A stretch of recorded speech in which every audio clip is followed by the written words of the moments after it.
președintelui organizației cetățene a forței civice, fostul coleg în anii 90, Dragoș Salafuș. Bună ziua tuturor! Vreau să vă mulțumesc pentru început, pentru amabila dumneavoastră invitație pe care ați făcut-o forței civice Iași.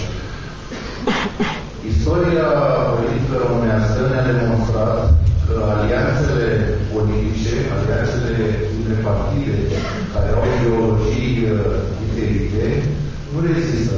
Și avem două exemple. PDL, PSD și mai nou PNL, PSD. Deși nu putem face o alianță a tuturor partidelor de dreapta.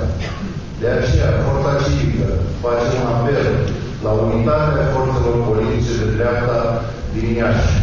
Se știe, noi suntem consacrați ca opozanți ai administrației PSD ce domnește și conduce Iașul de prea mulți ani și credem că împreună putem fi mai puternici, mai harnici și mai convingători. Deci fac un apel și Forța Civică face un apel să lăsăm orgoliile la o parte. Sunt mai multe lucruri care ne unesc decât cele ce ne despart. Pot să vă dau unele exemple de nenorociri ale administrației PSD. Nenorociri produse statului. CERT Iași pagă la Ministerul de Finanțe de 150 de milioane de euro. La RATP Iași 140 de milioane de euro. Bani investiți în fotbal pentru o echipă care se grăște, peste 30 de milioane de euro. De ce să nu fim împreună? Fac acest apel cu bună credință și sunt sigur că noi, cei de dreapta, suntem mai mulți decât cei care aspiră de la stat, să nu uităm că dreapta produce și stânga cheltuie.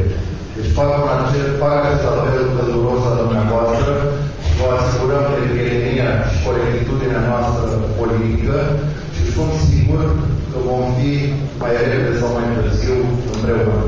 Doresc să le urez succes candidaților, fie ca cei mai buni să câștige și sper că vom fi cât mai repede împreună într-o dreaptă unică. Vă mulțumesc!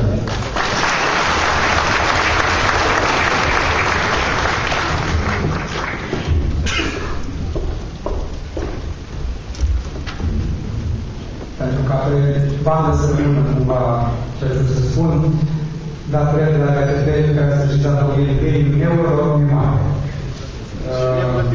Și ne plătit.